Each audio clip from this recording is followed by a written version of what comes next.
I'm Michelle Lee from Clever Carbon and Woman Climate.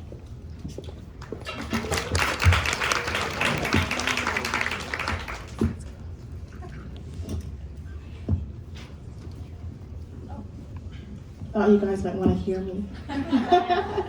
Well, hi everyone. I'm Sheena Butler-Young, a senior correspondent at the Business of Fashion. I'm really excited to be here tonight and to be with all of you, but especially with these ladies for many reasons. But as of 9 a.m. this morning, it's because they hold a big secret of mine. I got on a Zoom with these ladies with no makeup and a baseball cap. So I said, we are now officially best friends. They don't even know this yet. You know where all my skeletons are hidden. So I'm really happy to be reconnected today and looking a little bit less shabby. So I thought we could kick this off by having you all introduce yourselves, right? Your name, the organization that you work for, and what you do there very quickly, I'm told, like a minute. So start with you, Tola. Hi everyone, my name is Tola St. Matthew Daniel. I am an executive vice president at Freuds. It's a strategic global communications agency that's headquartered out of London, and I lead our US operations. I think what makes us unique is we think of ourselves as an agency on a mission, and for us that's the global goals, which is literally baked in our logo. And we do that because we tell ourselves if we're going to push our clients to put sustainability at the heart of the work that they do, and sustainability with a big ask, then we also have to hold ourselves to a highest standard. And that's why in 2020 we decided to make an investment to become the largest communications agency that's a B Corp. And another way that we bring our passion for the SDGs alive is through GoalSoft, which is our platform, which I'll talk about later. But that's me, and that's what I do. Awesome, she got the memo. That was like 1 minute to the second. Michelle. So I already did a quick intro, but I wear two hats when it comes to climate. So as you know, my background is in software sales. I work for Salesforce and DocuSign. I was a solutions engineer. And my first climate project I started in 2020. It's called Clever Carbon, and we teach people about carbon footprint in a really hip and fun way. One of many resources we have is our 2-minute carbon footprint quiz. It's been taken by over 30,000 people globally. It's translated into 9 different languages, and it helps people start their climate and carbon literacy journey. And I do carbon footprint workshops with corporates, and I'm excited to be here to talk more. Thank you, Michelle. Thanks, Michelle, and thanks everyone for having us here tonight. My name is Emilie McGlone, and I work as a director of a nonprofit organization called Peace Boat US, based here in New York in the United Nations Plaza. I also lived in Tokyo, Japan for 10 years, so we have some friends here from Tokyo, which is great to see.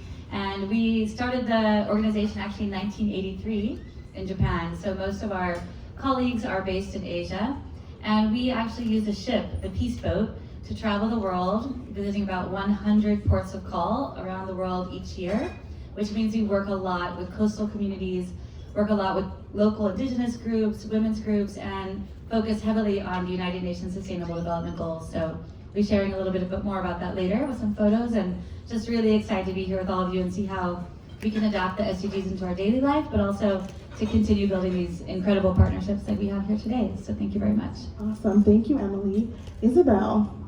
Hey, good evening, everybody. My name is Isabelle Damle, and I'm the Director of Brand Relations for The Canvas. The Canvas is an SDG-driven multi-brand concept store. My role is essentially to trawl the best sustainable fashion the world has to offer, to curate the boldest, the most beautiful, the kindest, find the designers who dream the biggest, unite them together in unique curated spaces right here in Manhattan, and then share our vision with the world. I'm so excited to share more with you about some of our incredible designers. Awesome, thank you, Isabelle. So this evening's conversation is about the Sustainable Development Goals, right? For such a long time, these really big topics like sustainability and climate impact and corporate social responsibility have been, I would say, very fuzzily defined, right? Every company, every person sort of has their own idea about what it means to be a good global citizen, and if you're concerned to try to be that, right? But it doesn't have to be confusing. It doesn't have to be intimidating, because we actually have sort of a blueprint. We have these SDGs, which can serve as sort of guiding principles, right? It can align us around these big ideas, and maybe we can actually measure our progress on them. Who would have thought? So I know we're all talking a lot about SDGs, and I don't know if you all actually know what those are. This is a safe space. I'd like to, by a show of hands, how many of you have heard of Sustainable Development Goals? Oh wow, very like in the know room. Well, just in case a few of you are fibbing and just want to feel like you know what you know, we're gonna have Emilie sort of talk us through what they are, maybe call out a few examples of some of the SDGs for the room. All right, thank you so much. Well, we do have a crowd here who knows them very well. So just looking at the screen here, you'll see the 17 United Nations Sustainable Development Goals. And these were really created after the MDGs. Raise your hand if you know about the MDGs. There you go. A little bit less. Okay, so that means the SDGs are doing good with their marketing and building awareness, which is a good thing. The MDGs were the Millennium Development Goals, and they were to end poverty. It was 8 goals until 2015. Peace Boat, our organization I'll tell you more about later, we used to sail with the logo of the MDGs on our ship, and recently we changed it and updated it to the SDGs, which are the Sustainable Development Goals. But these 17 goals are really derived from the Rio Plus 20 conference in Rio de Janeiro, Brazil. I was also there as part of Peace Boat, and it came together with all of the United Nations and heads of state finding a pathway, a roadmap to how we're going to achieve sustainability by the year 2030. So the goal to reach all of these 17 separate goals, just looking from the top, whether it's no poverty or zero hunger, good health and well-being, education, these are all things that we obviously want to achieve, right, as humanity, to promote a sustainable planet and people. But they're very hard to achieve on their own. However, you see this last, circle of the goals at the end. You can't really achieve any of them without the other. So these 17 goals represent a myriad of ideas, but they really need to be one big idea, which is achieving a sustainable future. They also have targets beneath each of these goals. These are just the headline titles, you could say, of the newspaper, but then you need to read the article. So if you look at the website of the United Nations Sustainable Development Goals, you will see under each single one, there are various targets. And I'm talking about very minute details for those of you who know it well. Target 1.1, target 1.2, 1.3, each of them is very specific in how to achieve these goals. The United Nations is working on these, of course, but it also takes civil society, nonprofit organizations, as well as the private sector, women, children, adults, and everywhere, working towards these goals. So for us, we're all promoting here today education about the SDGs, which is why it's a really great topic, especially around the holidays when things get a little bit less sustainable, let's say, in many ways. It's important for us to think about how we can embrace these goals in our daily lives, but also how we can push companies and governments to actually take the choices, put in the finance, and actually put these into place. So I'm excited to share more with all of you, but this is just an overview. And as we have only just 2 minutes for this, I just want to take 1 second, a quick icebreaker in here. I'm grabbing 15 seconds. Since you all know the SDGs so well, everybody turn to their neighbor and tell them, what is your favorite SDG out of these 17? What are you passionate about? Ready, go. Okay, how about you?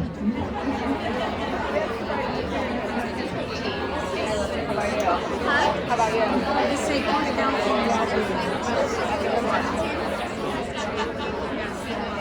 You should take the slide down. I thought they all knew these. I feel like they're reading. I know, right? Okay. Okay, raise your hand if you guys shared your goal with your partner. Everybody sharing? Okay, excellent. Well, I just wanted to encourage everyone to share. Awesome. Okay, now raise your hand if you can hear me, everyone. Okay, perfect. Thank you so much for sharing. I just wanted you all to share one, just to start off with a brief, icebreaker in this group, because there's so many amazing people, but also because these are so relevant to each and every one of us. So I think something that we want you to take home is one SDG that you're going to work on after this program today. So thank you so much. Yeah, that's a way to get it to resonate and stick, right? So you all are using the SDGs in your business. I want to talk about what that looks like, right? I want to break down any kind of barrier there is around adapting them or adopting them, if you will. So I want to start with you, Isabelle, because at the Canvas, you're using each and every one, right? Talk to me about how you do that, how you connect brands and make space for the SDGs. Yeah, absolutely. So at the Canvas, the goal that is most essential to us is definitely number 17, partnerships for the goals. As Sheena said, we work with brands that together cover every single one of the 17 Sustainable Development Goals. We then put that right at the heart of our storytelling to our customers with these unique hang tags that have the goals listed right on the back. A customer then browsing our store can just look at these tags and see in what ways any individual piece is sustainable, and let's curate their wardrobe based on what they care about and what they believe in. And to show you how that works in action a bit, I'd like to do my favorite thing now and tell you a couple of stories about some of our brands. First, I'd like to share with you about Looms of Ladakh. Looms starts with its founder's graduation from one of the top universities in India with a degree in economics. And she found herself really unsure what to do at all. So she thought about it a little bit and found herself in the remote mountains of Kashmir in a region called Ladakh. There she connected with weavers and shepherds who have been raising their animals and creating materials in the same way for generations and generations.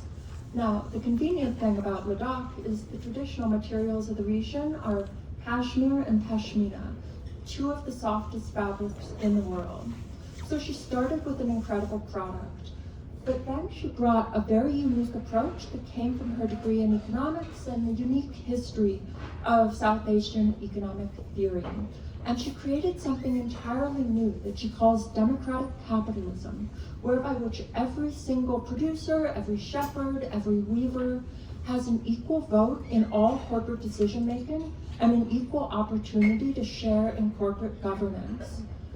Another story I'd like to share with you that really is on the opposite end of the spectrum of what you can do as a sustainable brand is a designer named Irene Marinos. She was born and raised just right up Long Island a ways. Irene stands with equal footing in the worlds of high fashion and commercial trucking, where she's worked as a driver and mechanic her entire adult life. Each of her pieces brings a unique blue-collar edge to funky, punky, upcycled garments created from the material she finds in flea markets and thrift shops across the island. Now, Irene, for most of her career, primarily sold in flea markets. Creating fashion was something she did because she believed in it. But because of the canvas, because of the unique community and opportunities she's found with us, every single celebrity who's walked into our World Trade Center location has walked out with a piece by Irene Marinos. So I think from these two brands together, we can really see what sustainable fashion can be. Looms of Ladakh shows us that the techniques and the systems we need for a more sustainable future exist in communities that have been practicing sustainable consumption and slow fashion, not as a choice, but as a necessity. And then from Irene, we can see that the vision of fashion in the future doesn't need to come from the houses of couture or the fast fashion brands. It can come from individuals with a vision and an idea and a unique perspective on the world. Wow, that's incredible. Yeah, tell Irene I'll be the next celebrity to walk in. That's amazing. So Tola, if you want to follow that up. No, I know you got it. I know education is a huge part of what you're doing with Goals House. Talk to me about how you're implementing SDGs in the organization. Yeah, so for us, and I mentioned this in my intro, is Goals House is like the living embodiment of our passion for the SDGs, and that's because we helped launch them. So in 2015, we worked with Project Everyone to essentially make what the Sustainable Development Goals into the global goals, into those 17 goals, those boxes, no poverty, gender equality. So it was easy and it was accessible and people could find their place in it. And at the same time, they're on this wheel because they're all connected to each other in some way. So that was really important to us. So education on that level, but really accessibility and simplicity, which is something I know that Michelle's also done with Clever Carbon, and I think is absolutely essential for people to find their home in it. I think what Emilie just did just now is a perfect example of it. You found one point and you shared it with someone else, and then you see how that all got connected. But for us, Goal 17 sits at the heart of all the work that we do, whether it's as a traditional strategic communications firm that's advising on your campaign strategy or your brand activation or whatnot, to, well, okay, now you've made ESG baked into your business strategy. Well, then what kind of partners do you need to get from X to Y, right? Because the truth is, I know we're all smiley and it's Christmas or Hanukkah or Kwanzaa or whatever you're celebrating soon, but we are in deep doo-doo right now, right? Like, if you look at it, like right before the UNGA, we found out that it was going to take 300 years to achieve gender equality. Like, before the pandemic, it was a century. It's 300. That's scary. And then, you know, coming out of COP, we're seeing just today the UK, who hosted the last COP, saying, hey, we're going to, you know, go get back into coal mining. That's cool. Or, you know, even right now as it's COP15, a lot of folks are in Montreal right now, they're talking about the fact that, hey, nature, we've lost 70% of that since 1970. So this is not, like, it's a scary reality, right? And so those are numbers, but that's reality. And we're not one company is gonna do it on their own. And so I think the Goal 17 is at the heart of that. Education is important, bringing your employees along, bringing your stakeholders along, bringing your consumers along. It just makes good business sense, because this world would not exist if global business is not doing more and also doing it together. So if there's a plan to save the world, I'm pretty sure it's a good enough blueprint for you to figure out, like, well, how does it empower my brand? How does it shape my strategy? How does it increase the impact that I have? And then ultimately, how does it enrich your own life or all our lives? So. Absolutely, yeah. I mean, you know, these things always take a pushing and pulling on all sides, right? It's not, you said it very well, it doesn't take one company, not one person, it's alignment, it's community and working together. Emilie, you are a part of the most sustainable ship in the world. Tall order. You're gonna have to live up to that and sell that. Talk to me about how Peace Boat is implementing SDGs. It sounds like it's by definition what you do. It is, yes, and we are working towards, you know, sailing for the SDGs. Right now we have a ship called the Peace Boat, where I work as the director in the United Nations office here in New York, but our headquarters, as I mentioned, is in Tokyo. So Peace Boat started actually with the voice of university students wanting to meet each other and to build relationships and international cooperation. And because they were in Japan, which is an island nation, they started by ferry. So they actually did not take this ship. They started on a very small boat going from Japan to Korea and then to China and the Philippines. And if you go to the next slide, please, you'll see that on the hull of our ship, we actually have the SDGs logo painted on the ship. It looks small kind of in the photo before, but you can see the size here. So everywhere that we dock, as we're pulling into port, we're raising awareness for the SDGs. And we do this through educational programs. So we have guest speakers that we invite on board. You can imagine like a floating Noe house. It's like every day having events, conversations, panels, and then we have activities, of course, in the places that we visit. So on the next slide, we also will talk about some of our programs. We have our Ocean and Climate Youth Ambassador Program, which for us is really important for SDG 13 for climate action and SDG 14 for life below water. Because as we're traveling around the world, we're meeting with so many communities and learning about the struggles that they're facing and also the solutions that they're bringing to the table. And some of the most important solutions that we found for the SDGs are around coastal communities, because they're the first ones affected by climate change, the first ones affected by ocean degradation and rising sea levels, and they're feeling the impacts more than anyone with natural disasters, as we've seen in so many places around the world with hurricanes, flooding, droughts. There's just so much happening that affects these communities first. So their Ocean and Climate Youth Ambassador Program, we see there, is with young people from small island developing states or large ocean states coming on board the Peace Boat and sharing their testimonies and also their solutions and ideas with government officials and also with other youth, and building that network for the SDGs.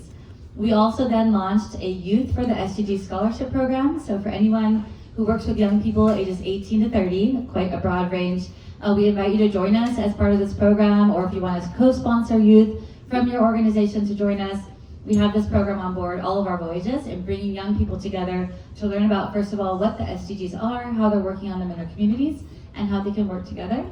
And then we have guest experts, like we have Christiana Figueres up here in the photo, who was very instrumental in the Paris Agreement and working towards really the high-level United Nations government-level achievements of the SDGs. And by bringing together all the stakeholders, just like we have tonight, from different aspects of sustainability, that's how we're really going to achieve the SDGs. So the last slide just shows our future project of Peace Boat, because we are also a nonprofit organization but we realized that our ship needs to be more sustainable. So we are building the ship of the future to be the real flagship of the SDGs with solar and wind power. And we'll be docking in New York, not with this ship yet, but soon in the future, with our Peace Boat on June 18th. So I hope to have Women in Climate on board. And also Nari House can be a partner in the canvas, and we can all do some events together on the boat, working together and sailing for sustainability. Thank you. So you didn't say me. Can I just say, Yeah, absolutely. or just make a comment. I love what Emilie just said, because she talked broadly about the SDGs to bring us all into the global goal ecosphere. But then when she talked about Peace Boat, she really narrowed in on what they're actually doing. And I think for a lot of people, it can feel overwhelming. I mean, it's 17, but there's so many targets, there's so many issues. I mean, we're living in a world of cascading, compounding global crises, right? But for global business, and I think for individuals, really honing in on where your passion points are, where you think you can actually make an impact, where you think you can actually drive measurable change and make a difference, that's enough, because somebody else can do that, and that's can do the other part, or you're going to find the partner that meets you at an intersection and can take it to the next level. And so I just wanted to make that point, that you don't have to boil the whole ocean, but you can start somewhere where you can have the most impact and then go from there. And it's a community. No one's in this on their own. Yeah, absolutely. I think that's a great point, and it's a nice segue about paring down sort of how you can tackle this. Michelle, I know a lot of your focus is on branding and awareness and socialization around these SDGs. Talk to us a little bit about that. So at Clever Carbon, we're really about taking unsexy topics and making them really Sustainability is quite fun. sexy. It needs no help. No. I hope that is true. But you know, with Clever Carbon, our branding is really hip and fun, and we wanted to take that same concept and bring them to the SDGs so that people can relate to it more. People want to use them in their social media, on their website, and people are more drawn to them. So you can see here, I asked our designer at Clever Carbon, who's just an amazing designer, to give a different flavor. And we actually have two sets of SDG sort of like icons. So this is what we call the minis, and we have another one on our website. So if you head over to Clever Carbon and go to the footer, you can see the UN Sustainable Development Goals. We have a cell phone background with the SDGs. We have a LinkedIn background. We have a Zoom background. So it makes it really fun to engage. And we also use the SDGs in our branding as well. So if we go to the next slide, this is an example of what we did with Clever Actions. So Clever Actions is our free corporate sustainability program. Everyone's welcome to use it. There's 90 different actions that help guide a company step by step towards sustainability. And one of our actions was to encourage employers to essentially reimburse employees for period underwear. Yeah. So Modi Body is a period underwear brand. They're based in Australia, and so we did a partnership with them. And you can see in our social media assets here that we highlighted the SDGs that we essentially highlight for this specific campaign. And at Clever Carbon as well, I think the SDGs have really helped us understand where we make an impact. Like, you know, SDG 13, climate action is obviously really important to us, but there's lots of SDGs that we don't directly sort of target. So they help us think outside of the box and not, you know, just plant trees or do this and do that. Like, okay, there's 17, what can I do, you know, in our next campaign? And last year, or actually I think it was this year, we targeted SDG 6, which is clean water and sanitation. We did a shower competition, a corporate shower competition. See, there's your sexy. Right? Tell us more. Sexy. So we got a bunch of companies to join, and their employees measured their shower time and took an average. And I think the shortest company average shower time was like 1.5 minutes. And then the shortest one was like 30 seconds. It was definitely like a military shower. Yeah, you know. Love it. We love it. But yeah, we like to, you know, look for fun ways to kind of bring awareness to different goals, and yeah. Yeah, awesome. Yes, can I just say, Yeah. fun is really important because the only reason we want to save this planet and save this world is because we want to live in it. Like, life information is really important. It can't just be like saving the world's for nerds or for like angry people. It's not that. It's because I want to drink, B Corp tequila. Yeah. I want another Chardonnay. Agave. I want to wear fantastic clothes, and I want to. But with creators, I want to drive a really great car, right? So it's really about enabling and empowerment and just creativity and innovation. We want to do this work because we want the world to be better, but not boring. Absolutely. And so I like the emphasis on fun. I wasn't sure where you're going with that shower, but I love it. These goals they feel like things that we can all agree on. Like, who doesn't want gender equality and clean water and, no poverty and all these really fundamental kind of things. But yet I feel like there are still barriers to adaptation, right? Obviously, not every company, not every person, myself included, if we can have a moment of transparency, is just all over this and getting after these things. I want to hear from you on what are the barriers? Why aren't more companies jumping on this? Why aren't more people jumping on this? What are the barriers of implementation to the SDGs? Emilie, I want to throw it to you first. I just picked on you. Sure. Well, I can start with, let's say, the shipping industry, right? Because that's kind of where we come from the heart of that. But, like I said, we're a nonprofit organization. We're 501c3 here in New York and in Tokyo as well, an NGO. And it's really hard to change that industry from the inside out. It seems almost nearly impossible, but when you think about solutions and you think about creativity and fun, like Tola said, this is something that we're doing for pleasure, ecotourism, learning, education. We thought we have to find a solution, right? So for us, it was really changing the industry from the inside out. And we said, if companies like, Royal Caribbean or Disney Cruises or others who have fleets of ships, why aren't they changing? That was a big question we're asking. What's the barrier when they have so much funding to go into shipping? But it was just a lack of either willpower or a lack of pressure from civil society, or it could be the private sector or governments, or just a lack of seeing the solutions, right? So for us, we brought together an eco-ship charrette. So we brought together experts from all around the world, designers, to find those solutions. And I think that's sort of what we try to do here, Women in Climate or other groups, is bring together experts, bring together those who can see the creativity, the visionaries, the real solutionists, bring them together in one room and you will find solutions, right? But then to do that, you need funding.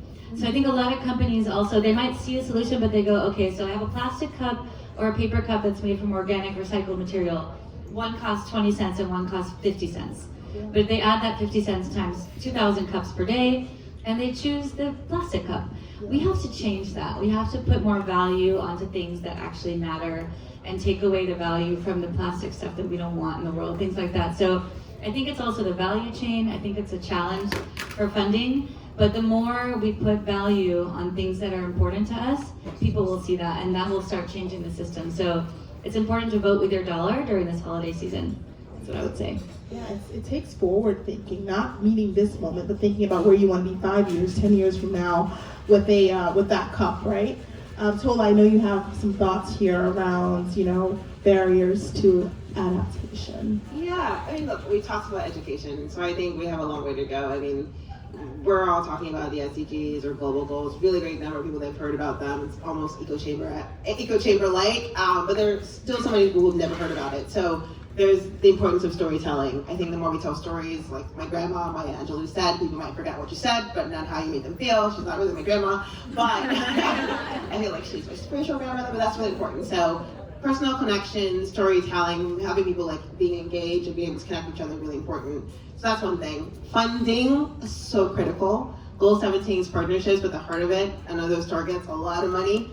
We need to figure out how to fund this, and businesses also have to, again, that's why it's really important to think about it as being good for business and the right thing to do. And there have been studies over studies over studies that show that if your company is gender balanced, if your company is diverse, if you're actually hitting your net zero goals, this all makes sense for the bottom line. So want to see more of that and more finance going to people that have been marginalized or usually neglected into communities that can do more because they're on the ground close to it. So a lot of money is needed, basically. But one thing that I really want to call out here is fear also. There is an increasing feeling that, you know, we've kind of swung the pendulum from greenwashing, where everyone was jumping out and saying what they were doing. And I use greenwashing with a big G, I guess, because it's also purpose washing in terms of your D&I commitments, etc. So it's gone from like everybody wants to say what they're doing or what their commitments are going to be to people just now not wanting to talk and pulling back, and the ESG backlash. And I'm really worried about that, because I think that if we're going to hit the 2033 targets, we're going to deliver on that, we have to make space for grace within the global goals, because it's progress, not perfection. And while we can't like ignore when they're absolutely bad offenders, there has to be a way to call people in, because if at least they're trying to be better, like that's a good thing. So an example of that was at the UNGA. There was a dinner that we had with Project Everyone, and there was a really rich billionaire from Australia there who comes from a very hard to abate industry, mining. And he had this perfect speech laid out. It was really, really inspirational, because he's learned that he's doing the wrong thing and he wants to change his colors, all of that. But he came right after this activist who was like a last minute addition to this event. And she skewered him before he got on stage. So it wasn't a stage, I don't do stages. It's kind of really informal, like look good, feel good, come and save the world together.